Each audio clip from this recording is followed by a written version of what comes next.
Hello বন্ধুরা, শুভ সকাল সবাইকে। আশা করি সবাই ভালো আছেন। যে যেখান থেকে এই মুহূর্তে আমার ভিডিওটি দেখতেছেন সবাইকে নমস্কার, অনেক অনেক ভালোবাসা।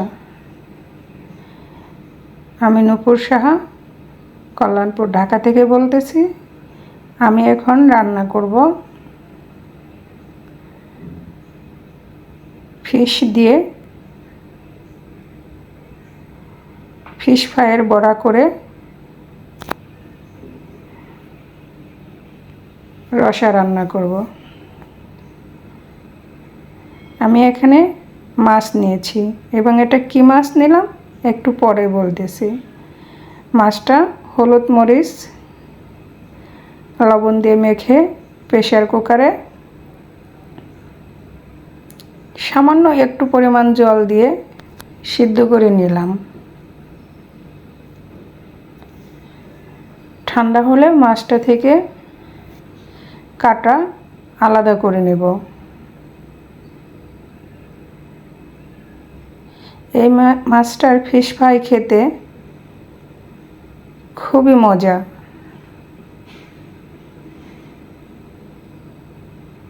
তোমরা দেখতেই থাকো আমি এই সিদ্ধ করা মাছটা দিয়ে কিভাবে কি করি।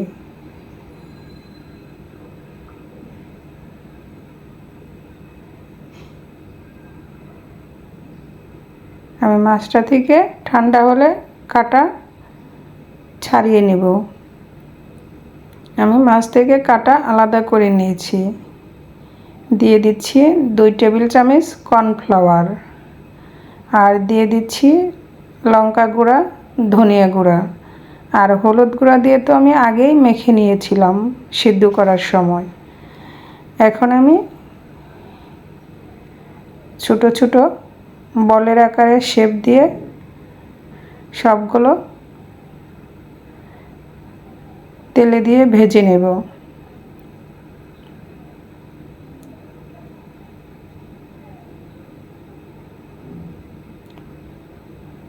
কড়াইতে তেল দিয়ে কড়াইটা ভালো করে গরম করে নিতে হবে, তা না হলে কড়াইতে লেগে ধরবে। আমি সবগুলো এভাবে দিয়ে দিচ্ছি।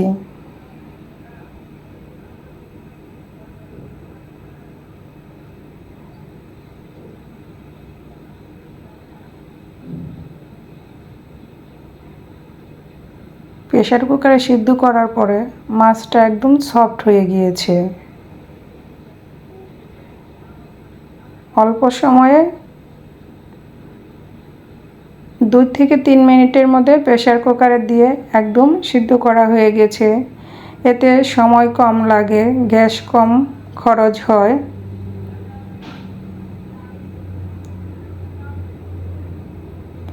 এবং সিদ্ধটাও অনেক সুন্দর হয়, সফট হয়।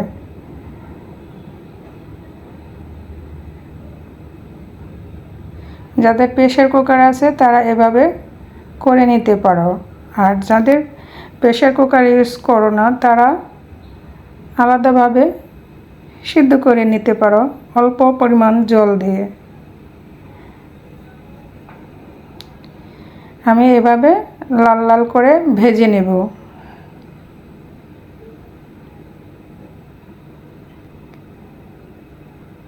দেখতে পাচ্ছ বন্ধুরা কতটা সুন্দর হয়েছে। এটা পকোড়া হিসেবেও খাওয়া যাবে। যারা মাছ খেতে পারে না ছোট বাবুদের এভাবে পকোড়ার মতো করে দিলে খুব সুন্দর করে মজা করে খাবে। সবগুলোই আমি এভাবে ভেজে চুলা থেকে নামিয়ে নেব।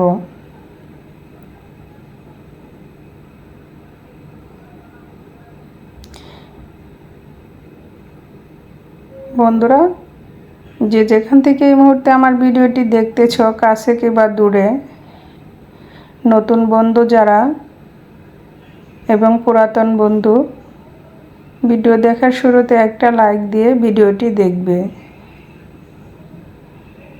সবগুলো ফিশ ফ্রাই হয়ে গিয়েছে, এখন চুলা থেকে নামিয়ে নিচ্ছি। সবগুলো ভাজা হয়ে গেল, চুলা থেকে নামিয়ে নিচ্ছি। অবশিষ্ট তেলে দিয়ে দিব এখন এখানে আমি সিদ্ধ করে নিয়েছি আলু, কাঁঠাল বিচি। এটাও আমি প্রেসার কুকারে সিদ্ধ করে নিয়েছি, অল্প সময়ের জন্য, গ্যাস খরচ কম হবে। আমরা যারা সিলিন্ডার ব্যবহার করি তাদের প্রেসার কুকারে রান্না করলে গ্যাসটা অনেক সাশ্রয় হয় এবং সময়টাও কম লাগে। আমি আলুগুলো ভেঙে নিচ্ছি, এটা দেশি ছোটো আলু।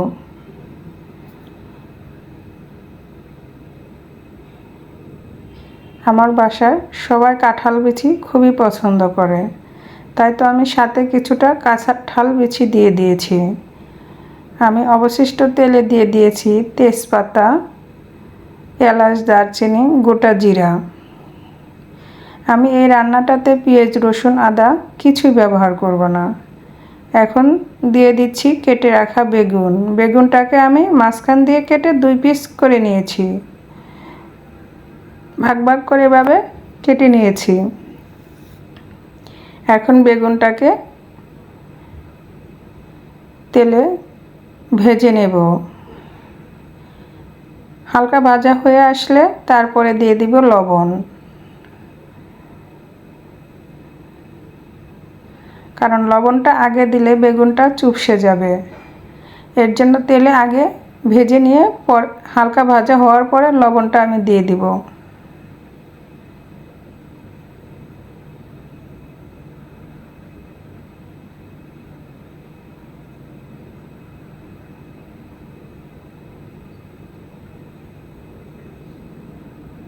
দিয়ে দিলাম লবণ।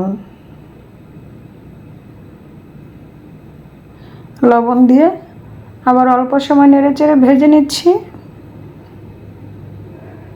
আর এখন দিয়ে দিলাম সিদ্ধ করে রাখা কাঁঠাল বিচি, আলু। এখন সবগুলো ভালো করে কষিয়ে নেব, একটু ভাজা ভাজা করে নেব। ভাজা ভাজা হয়ে যাওয়ার পরে আমি দিয়ে দিব এখানে হলুদ গুঁড়া, মরিচ গুঁড়া, ধনিয়া ও জিরা গুঁড়া। ধনিয়া জিরা একসাথে আমি ভাঙিয়ে নিয়েছি।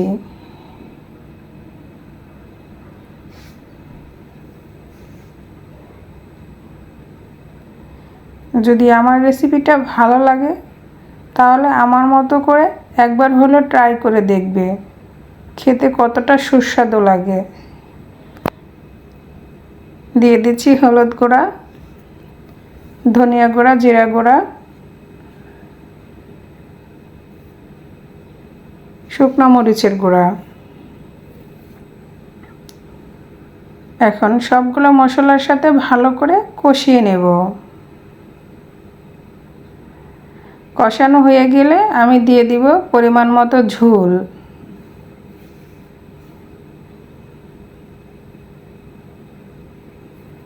আমি খুব বেশি ঝোল দেব না, কারণ আলু, বেগুন সবই আমার 80% সিদ্ধ হয়ে গিয়েছে।